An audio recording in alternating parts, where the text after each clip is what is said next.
Hey, yo, Phaedra is getting to this money, and y'all better get into this video. Well, he's a cutie pie. I might put him in Potomac. Okay, yes. Yeah, he can come right on to Potomac.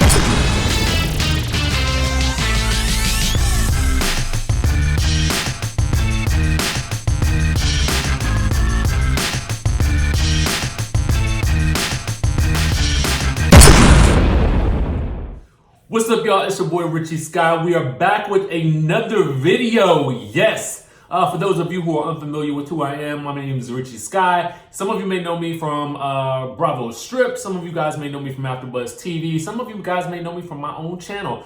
Reality Talk with Richie is what we do here, and it is reality television talk, pop culture talk, all that good stuff. If you haven't subscribed to the channel, please hit the subscribe button down below. Hit the notification bell button because we come out with videos on a day-to-day basis, and you just never know when the news is going to jump. You know what I'm saying? And the news is always jumping. Jumping.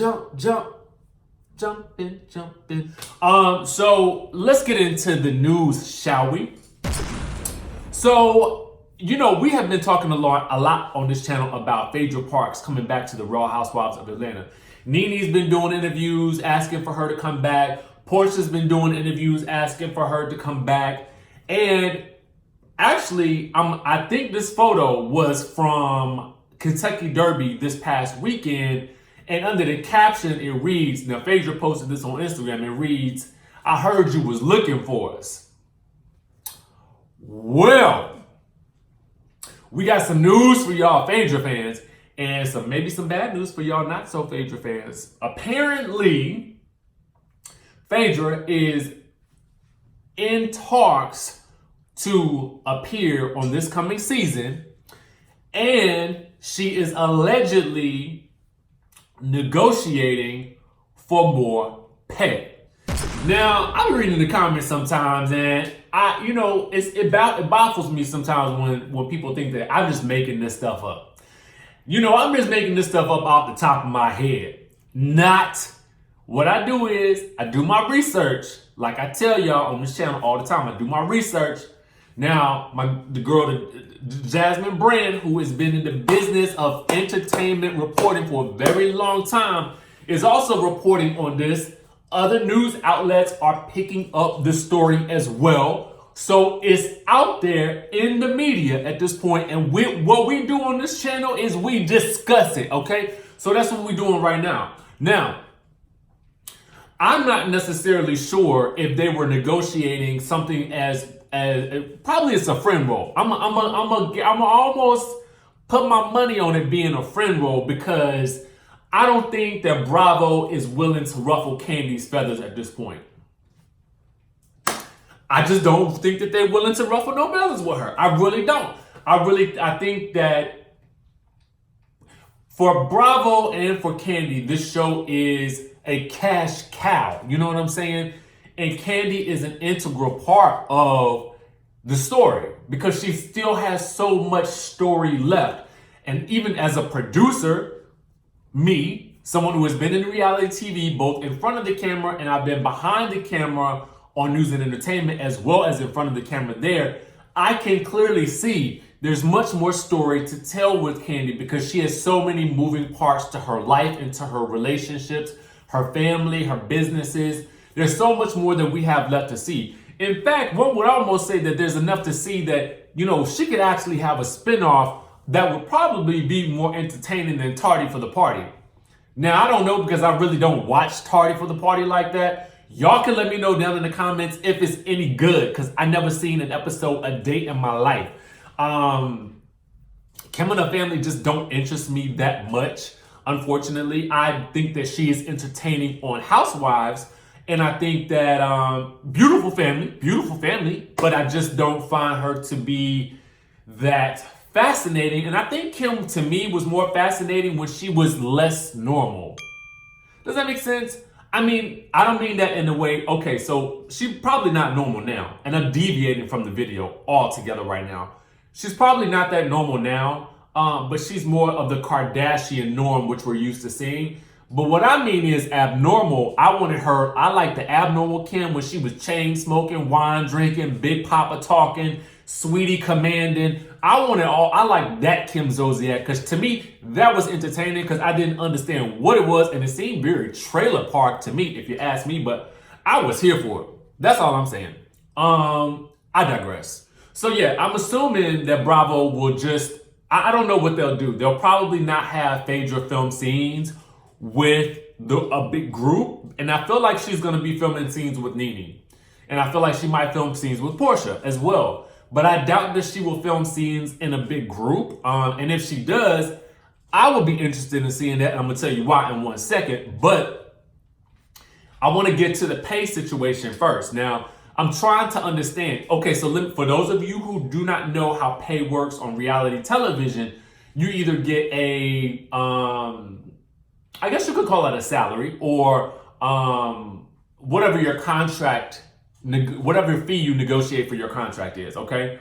So for NeNe, that's stated to be what, 2.85 million at this point, which is a bump from her 2.75 million, I think, from last season.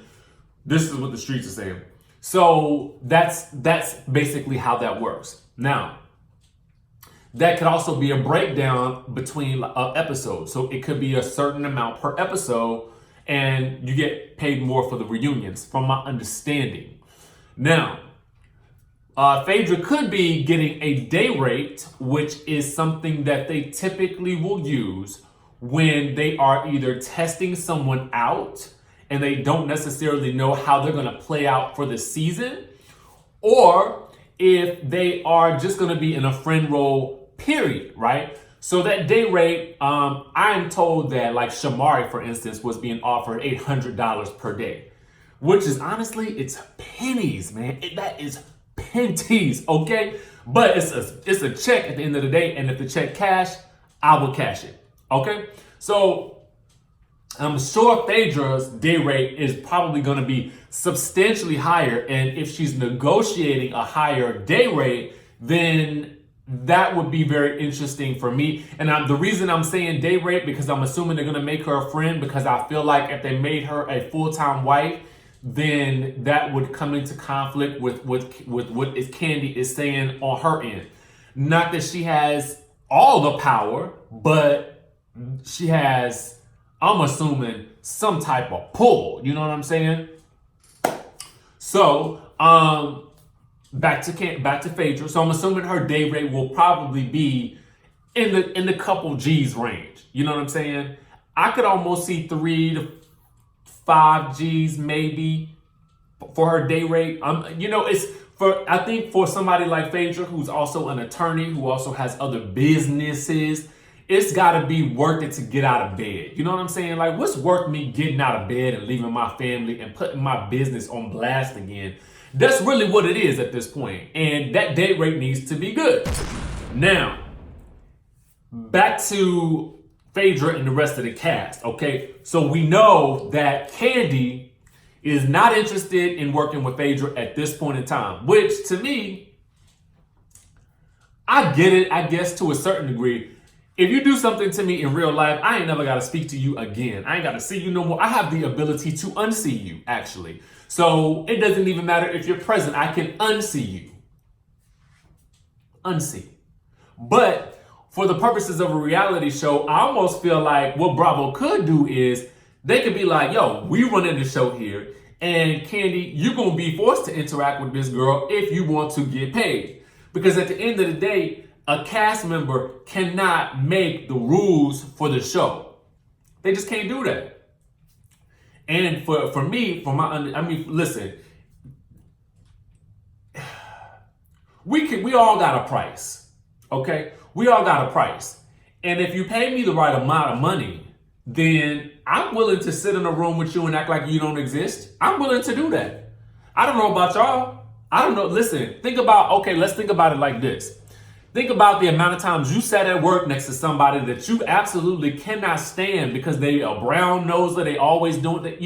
Maybe they just be doing too much all the time, and you got to sit in a meeting with them or something like that, and you just be like, oh, I can't stand this B. But at the end of the day, you know the check gonna cash in your bank account every 2 weeks or every week or however often you get paid, so you're gonna just have to sit there and take it. Think about it like that. Now, when you put it in that perspective, if the check is cashing, I'm sitting there and unseeing you. That's what I'm doing. That's what I'm going to do. But anyway, let me get to Kenya Moore because she has got a lot to say about Phaedra herself. Did hear another one. We do have to dispel the rumors or not dispel them. That Kandi said she wasn't excited for Phaedra to return back to the show, but she is excited for you to return. If Phaedra come back, are you guys okay? Are you guys still friends or? We've never been friends. I mean, we were friends in the beginning, but for, I don't know, 5 seasons on the show, we weren't friends. Maybe 4. I don't remember. I thought y'all were cool. No? Okay. Well, y'all it were cool. turned, remember? Yeah, it did. Okay, I do remember it did. Yeah, I was always the one coming in peace and saying, you know what, listen, let's start over. Yeah. And I thought we were in a good place. Yeah. And then at the end of that season, she turned on me again. Oh, my God. So, listen, I don't even want to talk about ghosts. Okay. In my opinion, she's long gone. Uh-huh. And I do appreciate Kandi for being a real friend to me. Okay, good. She has advocated for me. She has made sure that I was okay. Good. Mentally, physically, she's checked on my baby. She has showered my baby with love. Aww. She has been a great friend to me. Good. And I love her to death. So, whatever her decisions are for not wanting someone else on the show, Right. that's her relationship with them, and I can see why she would feel that way. I would too. So given the fact that Kenya Moore is out doing interviews and radio interviews, and I believe she was down at the Sally's this past weekend while everybody was at the Kentucky Derby promoting her Kenya Moore hair products. It's probably 110% confirmed that Kenya is going to be a part of the cast.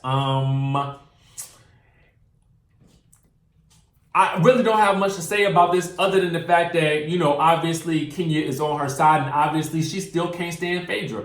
So at the end of the day, this is nothing new. Ain't nothing changed between the two of them. So this is why I was saying earlier, it would be interesting to see when they begin filming, if they film, well, not if, but when they film Porsha's Sip and See, it'll be interesting to see Kenya and Phaedra in the same space again, because we have not seen that since the season 9 reunion. And that's been 2 years ago at this point. So it's about time that we, get to see them together again, because that should be very interesting. But I tell you one thing, if Phaedra is back in that friend capacity, she's going to have to make some waves. You know what I'm saying? She's going to have to bring that good old Southern shade back. And I'm going to need a full confessional look from her as well. I need all the perks. And I don't need that one little confessional out of a whole season. I'm gonna need several, okay? Several. Okay? So that's the news that we got going on for y'all today. Phaedra is apparently negotiating for more money, run me that money, to come back to Real Housewives of Atlanta. I'm not sure in what capacity, but I'm thinking a friend role, and I'm thinking that's to be, someone else to film with NeNe. So let me know what you guys think about this in the comments section. Does Phaedra deserve more? I mean, does the Shade Queen deserve more than that $800 day rate that Shamari was supposed to be getting, allegedly? I got some tea on that for y'all too, but I'm gonna wait for that for another video because I'm looking for more information on that subject. But does she deserve that? And what do you think about this whole situation with Kenya? Does Kenya have a right to be speaking on Phaedra at this point? Because listen, my thing is you just getting back in the dough good, girl. You need to say that for when we see you on the screen, or when we know that you know what I'm saying? When we see some photos come from this Sip and See, save what you got to say then, or save it for the show. Okay? So y'all hit me in the comments below. If you have not subscribed to the channel, what are you waiting for? Please do so and hit that notification bell button. Also, you guys can follow me on Instagram and Twitter at DJ Richie Scott. Otherwise, I will see you guys in the next video.